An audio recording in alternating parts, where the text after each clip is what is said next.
$700 billion. That's what big tech is spending on AI infrastructure this year. You've heard that number. Every finance channel covers it. Here's the number nobody covers. 1.6 trillion.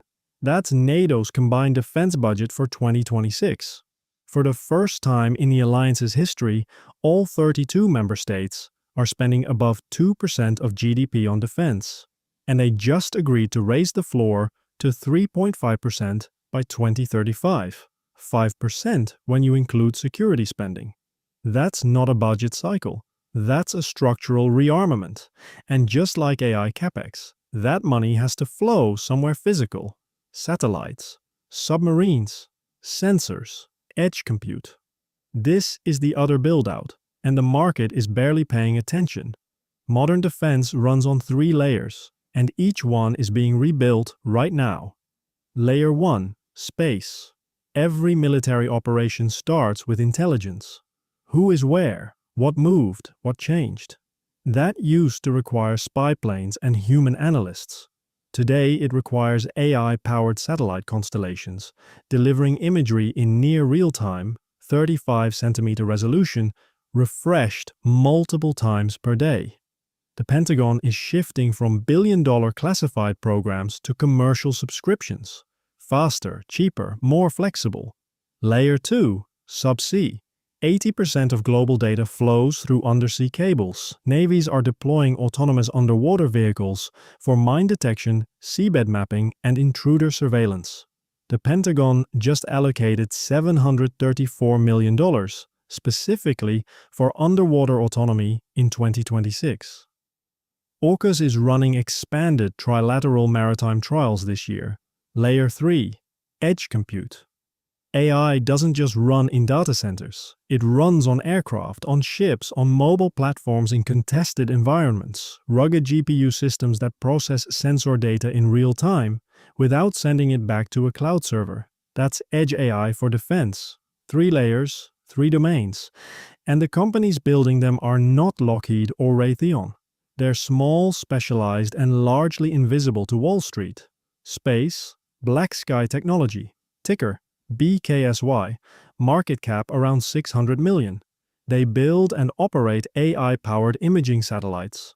Their Gen 3 constellation, now 4 birds in orbit, delivers 35-centimeter resolution imagery with AI-enabled detection and classification built in, not just pictures. Answers. The numbers. Record 2025 revenue of 107 million. Backlog up 32% to 345 million. International revenue grew over 50% and now exceeds half of total sales. Q4 adjusted EBITDA, 8.8 million, 2026 guidance, 120 to 145 million in revenue. They're expanding to 8 or 9 Gen 3 satellites by year-end, and the contracts keep landing. Sole source deals, multi-year renewals, new international defense customers pivoting from pilot to production. The risk, still unprofitable on a net basis. Full-year net loss of 70 million. The thesis depends on Gen 3 driving operating leverage as the constellation scales. If satellite deployment delays, margins stay negative longer. Subsea, Kraken Robotics. Ticker KRKNF. Market cap approaching 1 billion Canadian. They just closed a $615 million acquisition of Covelia Group, the parent of Sonardyne, one of the most respected names in underwater positioning and sonar. Post-deal, $365 million in combined revenue, 24% EBITDA margins, 1,200 employees, 450,000 square feet of production. Fresh catalyst, 24 million in new defense orders across 5 countries in March alone. 3 brand new defense customers. And Q4 earnings drop April 16th, the first report that could show the integration trajectory. The risk, integration execution, a $400 million equity raise diluted shareholders. If the Covelia synergies take longer to materialize, the market will punish the premium. Edge, one-stop systems. Ticker OSS, market cap around 100 million. They build rugged enterprise-class compute for AI and sensor processing at the tactical edge. Their hardware sits inside the P-8A Poseidon, the US Navy's primary maritime patrol and anti-submarine aircraft. Latest, $10.5 million in new P-8A awards in February, raising lifetime contracted Poseidon revenue past $65 million. The company is profitable, guiding 20 to 25% revenue growth for 2026 and operating in a niche where certification barriers keep competitors out.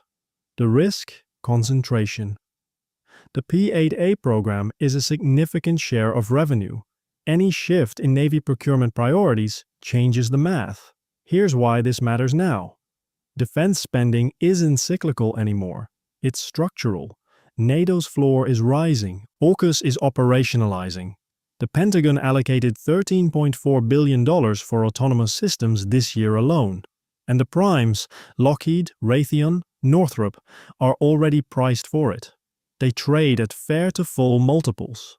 The inefficiency is downstream. The small, specialized companies that build the actual sensors, the actual satellites, the actual compute hardware, they're where the value accrues before the market figures it out.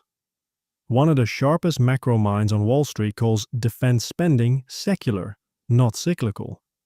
If he's right, these names have years of tailwind ahead. Not months. Years. The old regime rewarded everything. The new regime rewards scarcity. And the companies that own the scarce capabilities in contested domains, space, subsea, edge, they set the price. Follow the infrastructure. Subscribe to TCKR. TCKR is independent media. This is not financial advice. Always do your own research before making investment decisions.